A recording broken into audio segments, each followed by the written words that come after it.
Next, on this episode of The Nice Guys on Business. And that's when I sat down. I was like, okay, now is the time for me to figure out what I want to do with my life. Like, the universe is trying to tell me, dude, get on with it. Hey, so I sat down. When Greenpeace fucks you over, it's totally, Exactly. it's totally Exactly. time to really do a self-examination. You got it. You got it. Exactly. Yeah. I don't have any money, but what I do have is a particular set of skills. A set of skills that can make life for a man like you a living hell. If you let my daughter go now, that will be the end of it. I will not look for you. I will not pursue you. But if you don't, I will look for you. I will find you. And I will kill you. And the nice guys on business. Need an education on how to grow your business? The nice guys are here to help. Learn about great customer service, networking, and how just being nice can help you prosper. Now, here are your hosts, Doug Sandler and Strickland Bonner. Hi, community. Welcome back. Welcome back. Monday. Ba, ba, ba. Hey, Strick, you know what? Yeah. I'm going to change the world. Oh, yeah? How are you going to change the world? I don't know. I think Julie is going to change the world. So I figured that I would leave it to me to at least start the conversation so it didn't seem like, I was the only one changing the world. Julie's book is coming out tomorrow. Nobody knows who Julie is, though. Julie Reisler, get a PhD in you. We interviewed her. Oh, geez, I got to find the number now. Why don't you talk while I find out what interviewed? Okay. So since I interrupted Strick as he was doing the intro, let me finish the intro. Nice guy community, welcome back. Welcome back. My name is Doug Sandler. I am the co-host. I'm the second banana here at the Nice Guys on Business podcast. That guy over there, his name is Strickland, and he usually does all the intros. I feel a little unusual. It's kind of like when you were a kid and you went to play ball and you didn't have your glove, and the only person that was on the team was a lefty that would lend you their glove, and you had to wear the left-handed glove on your right hand. That's really weird, isn't it? That was an interesting analogy to make up in there. No, listen, roll with me here for a second. Okay. If I was going to take your spot, yeah, and I was going to do the intro of the show, and you were going to, let's say, run the interview for the day. Wouldn't you feel don't you feel a little unusual when you interview somebody? Yeah, definitely. Most definitely. So a little unusual, like me doing the intro for the show, is kind of like when I was a kid and I was I'm a righty, and when I would play ball, and the only person I could borrow the glove from was a left-handed person, and I had to wear the right-handed glove on my left hand or the right-handed glove on my left hand, or the other way. You know what I'm talking about? No, I totally got what you're saying and what you're getting at. How it did I was get just there? a weird pull. Like, is this something that's been bothering you since childhood? I mean, probably. Well, I actually lost my brother's glove when you know what? My brother's good. Today's Monday, right? Yes. Okay. Here's what we're going to do. Nice guy community. We're going to talk to I'm going to get my brother on Skype tomorrow, and we're going to actually have him on the show. He will be the third of our kind of like we bring Sonny on and Sean on and Stacy and Laura every once in a while. Mm-hmm. We're going to bring my brother on because I think he has a lot. He's a local Baltimore celebrity. He does the traffic. I think he's got a lot to contribute to the show. But I lost his glove when I was a little kid, so I'm gonna let him share. So this is how you're going to make it up to him. That's what made you think of it. Yeah, probably something like that. Well, wait a minute. Can we go back to Julie? Her book is coming out tomorrow. Yeah. So what are we doing with her? We are doing a book signing tomorrow. Tomorrow. Shit. By the way, Julie Reisler was on episode 289. It was last Monday, the 11th. And if you didn't hear the interview, go back and check it out. Her book, Get a PhD in You, is coming out tomorrow. And Doug, you and I are going to be at the book signing. This is going to be fun. The way that I presented it to Julie asked me if I would be there as an attendee, and I said, hell, let's go to the next level. Can we have like a roving reporter kind of situation? So Strick, I'm all excited. I got my recorder ready. I'm working on the microphone. I have this little mic flag. It's going to say the Nice Guys on Business. I love it. I'm excited. It's going to be a total shit show. We're going to have a great time. But we are going to have a great time, and I'm looking forward to seeing the official launch of Julie's book. I think it's happening on the 17th is the actual day that it is released. Is that correct? Tomorrow. Yes, that's what we've been talking about. It's tomorrow. How does that happen so fast? It seems like just yesterday that she was writing this thing. I know, right? happens quickly. So where's she going to be? It's so good. She's going to be at Ananda, which is a restaurant in Fulton, Maryland. So it's Baltimore area, right? It's kind of between Baltimore and DC. If you are anywhere in the Baltimore area or DC area, check out it's Ananda, Ananda. Great food there too, by the way. Indian place. And they are doing 5:30 to 8:30. She'll be there doing her book signing. And the link with the address and all the specifics will be in our show notes. So check it out. And while I don't want to just completely discount the fact that Julie has this amazing book release going on, but the nice guys are going to be there. We're going to be there, Strick. Right. Yep. That's good. I mean, that's a plus. I would say that's a plus. The food is really good. I'd put the food above everything. And then well, you know what? Now let's put Julie's book above everything. Then the food. Then the fact that we will be fixing parking tickets, and then Doug and Strick will be there. We're fixing parking tickets. That is a new service that I did not realize that we were offering. Well, we actually don't do it, but if they bring their parking tickets and they give them to us, and then we like pretend that we're going to do something, it takes like a month it will take like a month before they get back to them and say that we haven't done anything. And by that time, they won't be listeners anyway, and we'll say, fuck it. Wow. How do you like that? I got there good, didn't I? You know, we do have an interview today. We do? Is today Calvin Correli Day? Calvin Correli, Simplero.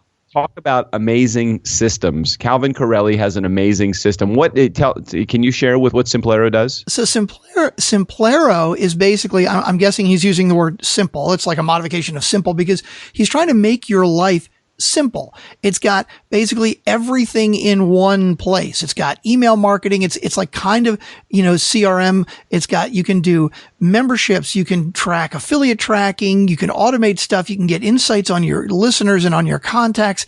I mean, it's incredibly powerful stuff. And it's, Calvin started off thinking, hey, I've got all this weird stuff to do and it takes so long and it's so complicated. It's like, well, let's just make it simpler. And that was what he did. Simplero. Oh, it's very cool. And the other nice thing about Calvin is he actually had this video blog. I guess it's called a vlog. I see. What's the whole thing with blogs versus video blogs, and then people calling vlogs? I don't know. Is it like a video podcast? Like which is it? Is it a video blog or is it a video? Or does it really matter it's not what you call it? I don't know if it matters what you call it, but they're funny, and he's really funny, and he actually he plays the piano too. He plays guitar also, man. He's crazy.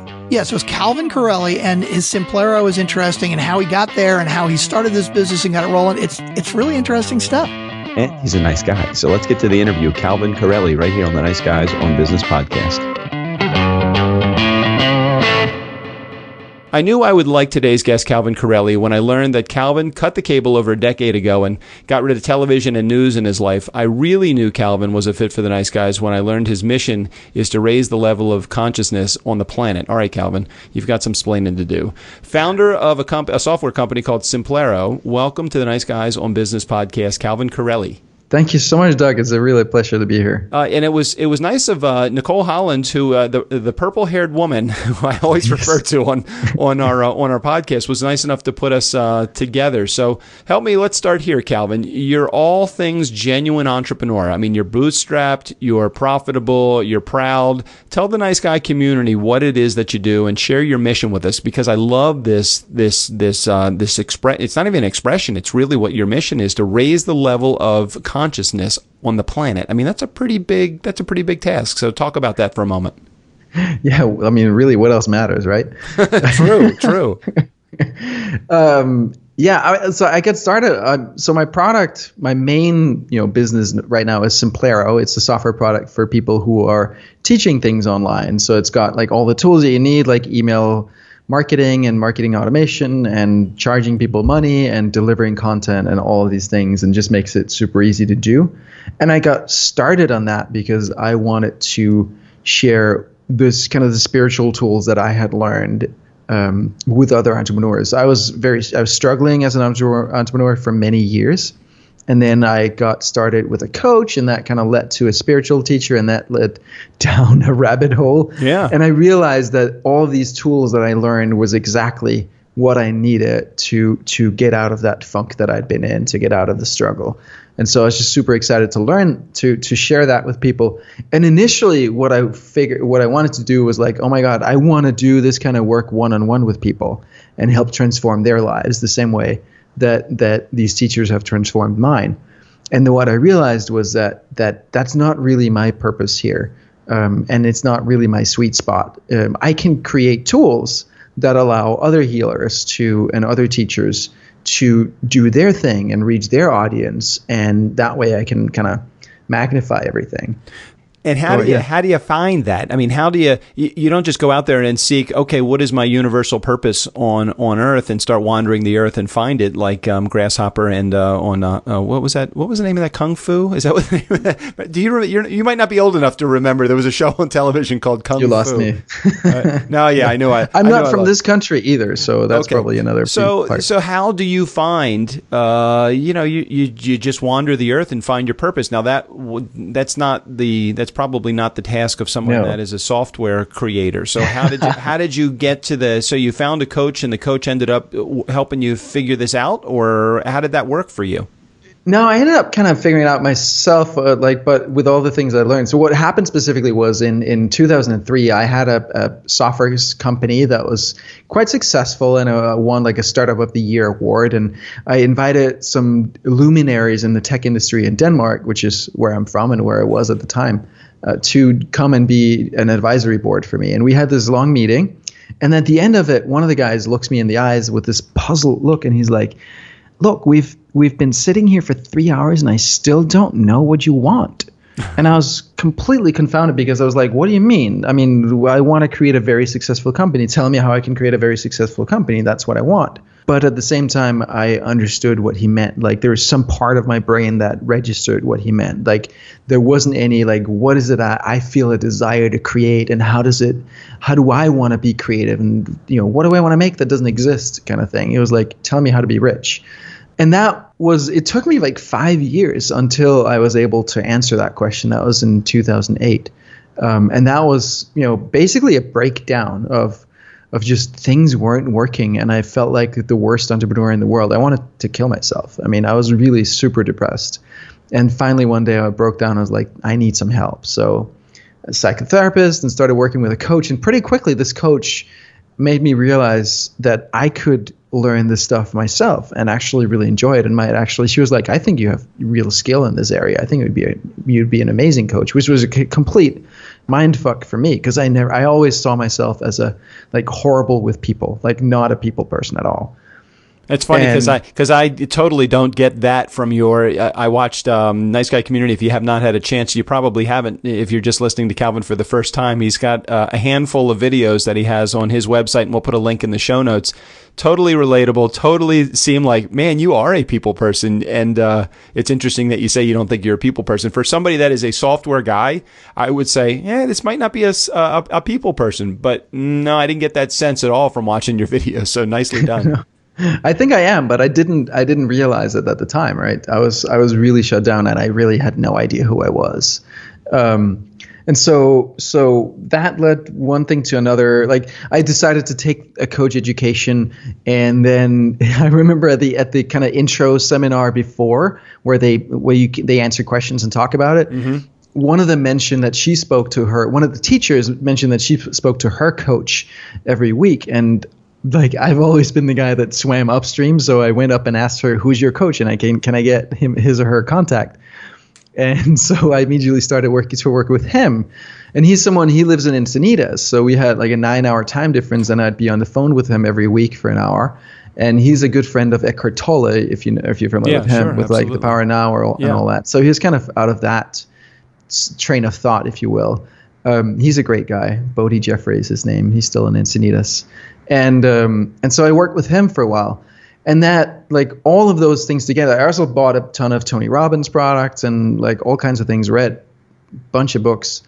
And all of that led to this moment in 2008 where I was like, just another crisis. Nothing was working financially, family-wise, otherwise. And I was like, okay, maybe this is the time where I sit down and I figure out what I actually want. Like, I was so busy fighting crises of one sort of another, like mostly financial disasters, that I felt like I never had time to stop and ask myself this question. Like, I just need to like make some money to, pay this bill or this debt or whatever.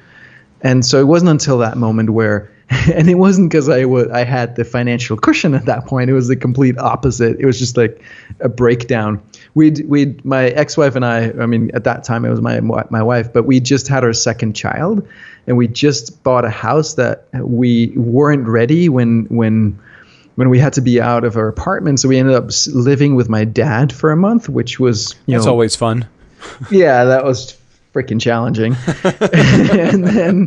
and it was the dead of winter, and it was just awful. And then we ended up moving back in to this house, and it still wasn't done. And we had people working in the house all the time, and it was like just trying to find a room that wasn't filled with dust and noise, and like we didn't have lights, and everything was still in boxes, and it was pure chaos. And then my wife decided to go to somewhere in where it was warm with the kids. So I was alone for a week, and that was when. Oh yeah, and I'd been working for Greenpeace International on and off as a freelancer, and like also the team I had working for me for 6 years. You really were trying to find yourself. You're working for Greenpeace, so it sounds like you really did go off on a well, mission. They were a client. It was like they were using the open source software that we were working with. So it was quite random. But they were a good client for many, many years, until that winter when they called me and said, we've outsourced your job to India. So now there is no more income for you here. So it was really a complete breakdown. And that's when I sat down. I was like, okay, now is the time for me to figure out what I want to do with my life. Like the universe is trying to tell me, dude, get on with it. Hey, so I sat down. When Greenpeace fucks you over, it's totally time to really do a self-examination. You got it. Exactly. Yeah. What I did was I was like, going through my books, some Tony Robbins stuff, and some other books and things. And I was like, writing down a series of questions like, what did I love doing in college, and what kind of people do I love being with? What kind of activities do I love doing that makes me energized after I've done them? And like, as I was going through all this stuff and answering these questions for myself, it just really popped into my head that I am here to combine the spiritual side, the spirituality, with the entrepreneurial side, like the right brain, the left brain, the masculine, the feminine, and really make these things work together instead of like, oh, now we do one, now we do the other.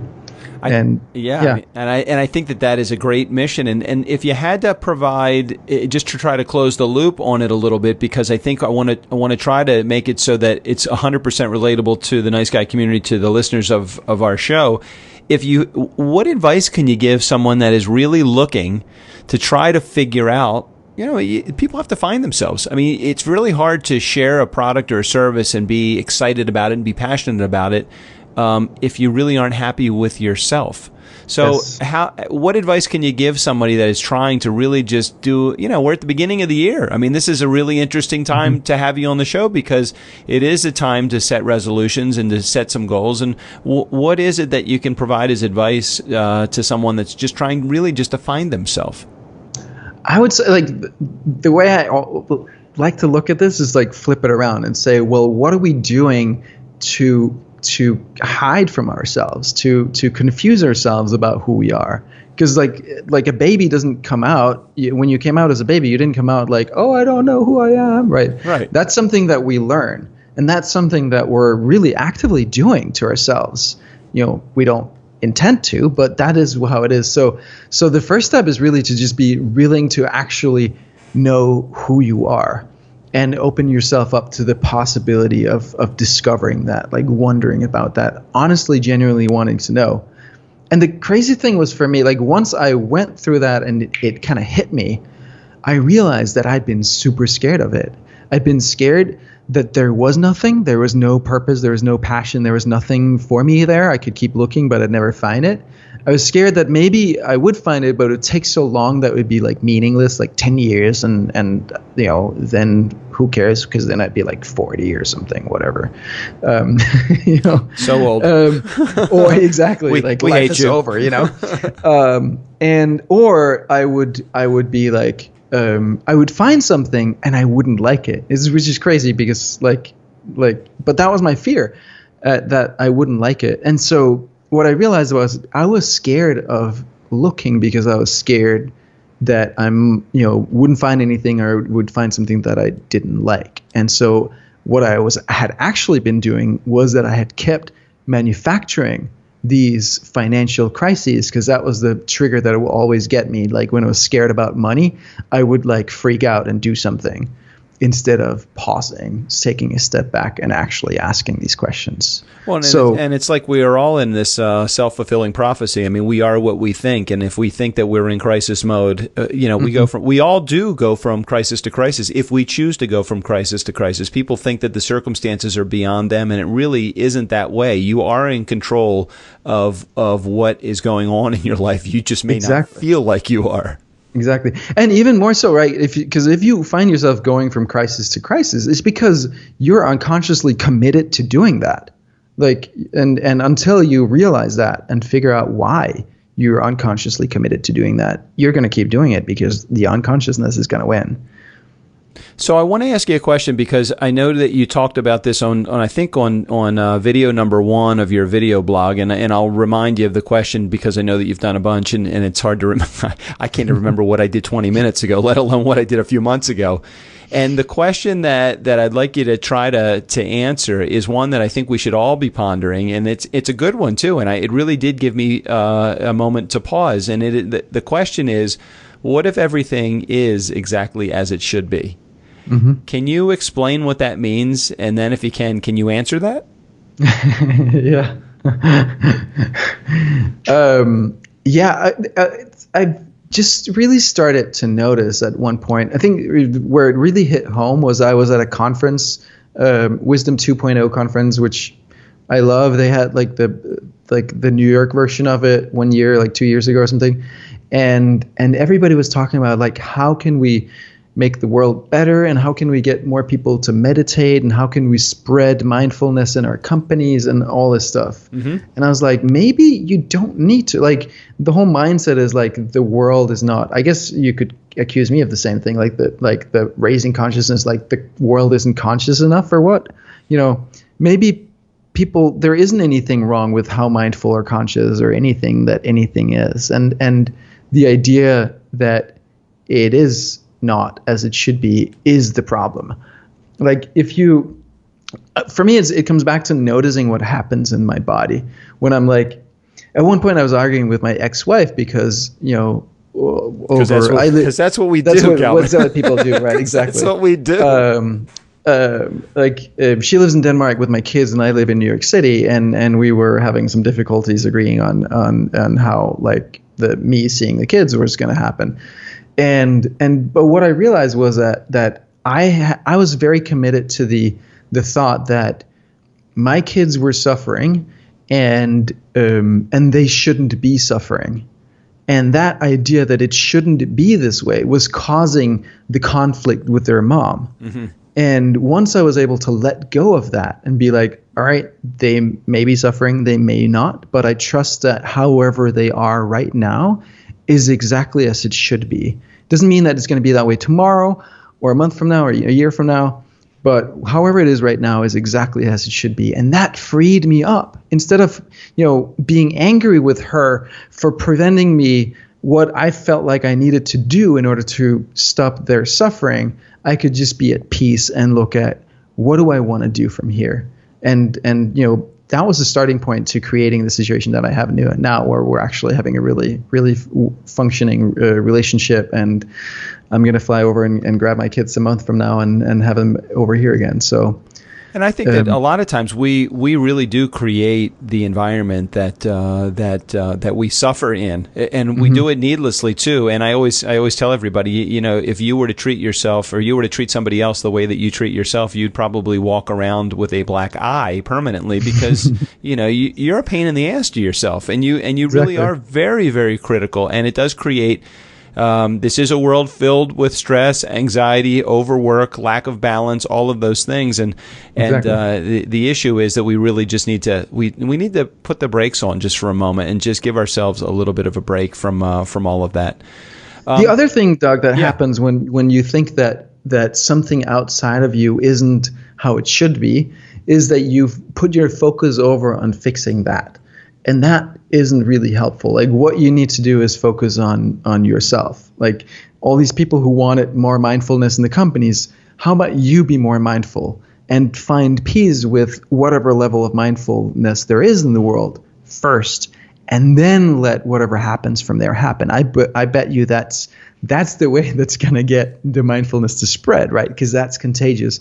But most of us are in pain, and we don't really want to feel all of our pain. And so it's easier to focus on other people's pain and or like problems outside of ourselves and try to fix that, because it takes the focus away from what we are feeling or not feeling. And it really all does come down to be the change that you want to make in the world. Exactly. And if you can be that change, it's not a policy or procedure. It's not a guideline. It's just be the example. If you are a good example, the world will become a better place. But it has to start with you. It's got to start 100% with you.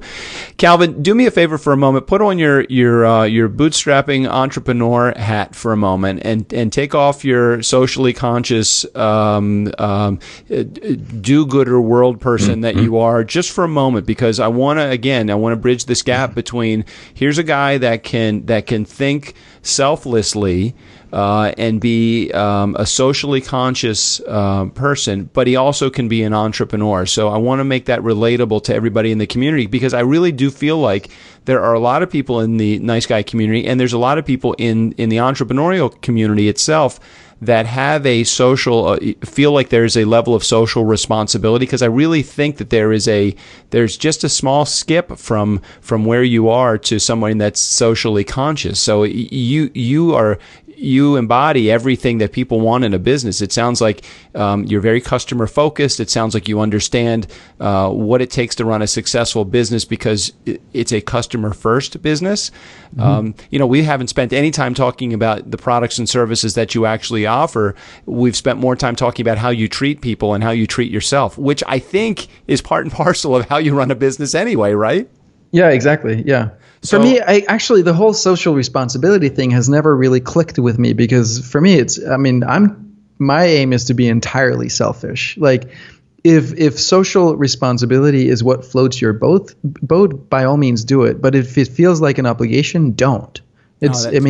But that's totally down the line of thinking that you have, because that is the kind of person that you are. Because I think that you want to raise the level of consciousness on the planet automatically means to me that you understand, you kind of get the bigger picture, that it is not just about providing products and services. It's about how to make people happy and how to make yourself happy in the process.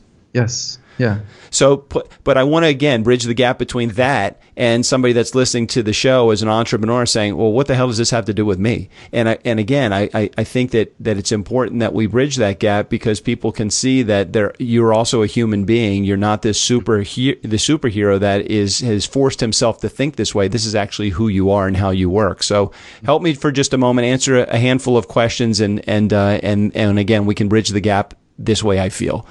So be relatable. Is there something that you suck at?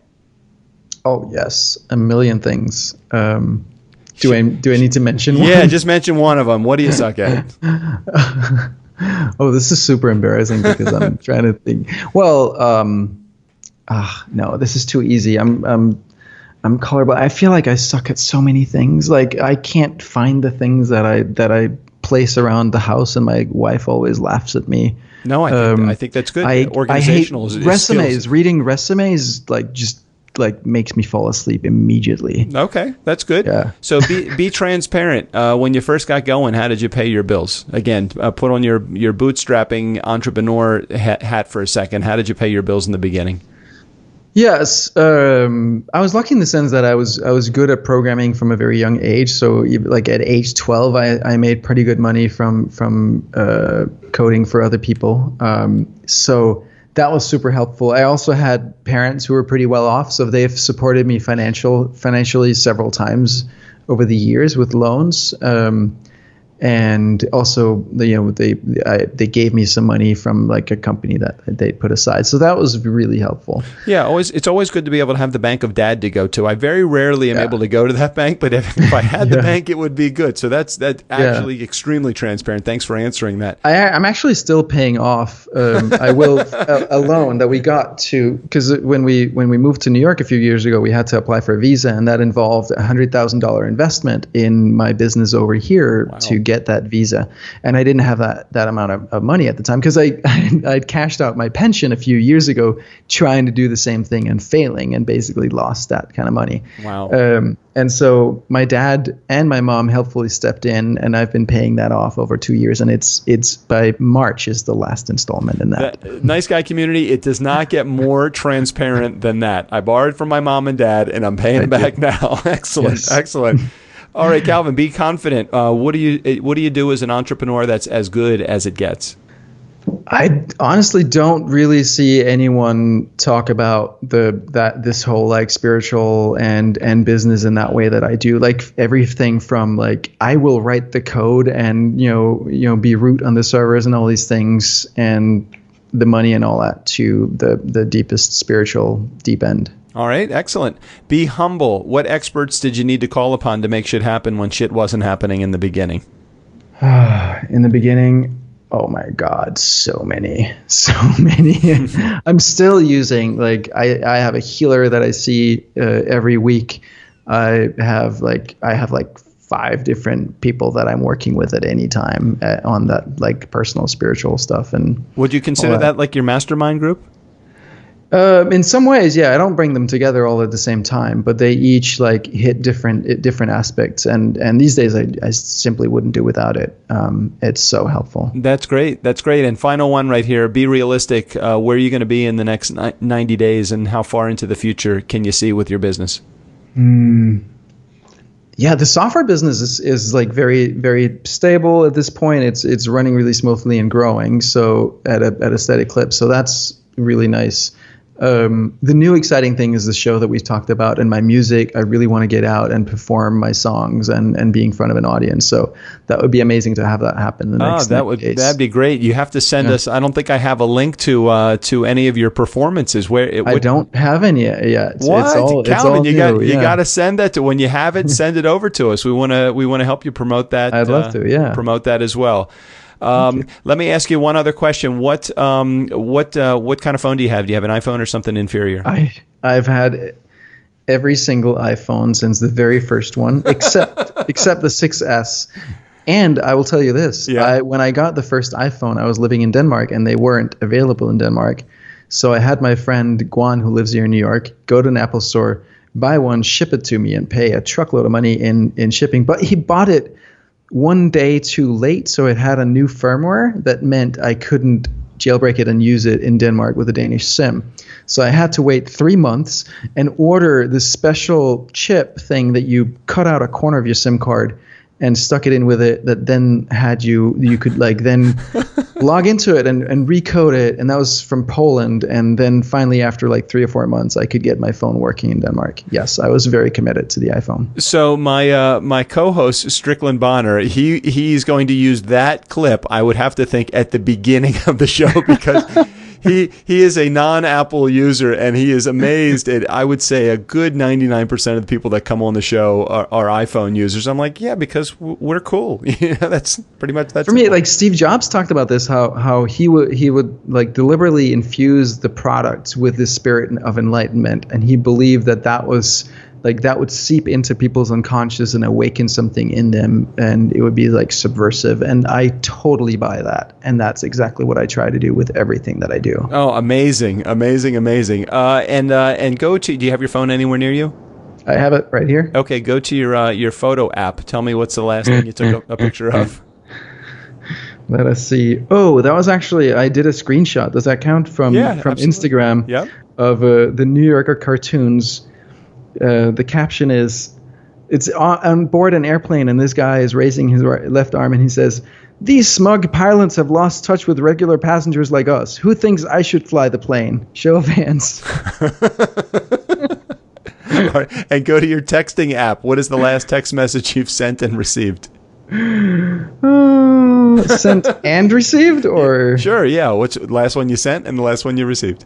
Oh God, this is getting embarrassing. I'm not going to tell you that. The last one I received. I think you have to. I think it was a rule of the show, Calvin. You promised that you would tell the truth. Oh my God. Yeah. The last one I received is super boring because it's just a notification from the valet downstairs that they've received the package. So sorry. All right, that's okay. Reality hurts sometimes. Yeah. The last one I've sent. That was my vocal teacher just saying that I can't do a session on February 9 because I'll be going to Copenhagen to pick up my kids. It's much better than your vocal teacher saying that you can't sing. So yes. I usually wouldn't get that by text message. Yes. Nice Guy Community, if you want to get in touch with Calvin, he's about to tell you how you get in touch with his company Simplero or to reach him directly. So Calvin, how can our community reach out to you? Yeah, definitely go to Simplero.com and check out Simplero. And actually, we get so many accolades for our newsletter. People tell us it's the only one that they care to read very frequently. There's also the other site, calvincorreli.com, where I have the show and also another newsletter there. Sort of overlap but different. Both of them are excellent. I love the video blog that you have. Yeah. So, and that's at calvincorreli.com. It is, yeah. Check that out. So definitely. If you have not had a chance to go over there yet, Nice Guy Community, click on the cover art right behind that. There is a link to Calvin. Special thanks to Calvin for being a part of the show today. Calvin, thank you very much for being a part of the Nice Guy Community. Doc, it was amazing. Thank you so much, Doc. And thanks to your audience for sticking around. Our pleasure. Nice Guy Community, never underestimate the power of nice. Steve O'Brien, go ahead and take us out of here. For the Nice Guys on Business, I'm Steve O'Brien. Just when I thought I was out, they pull me back in.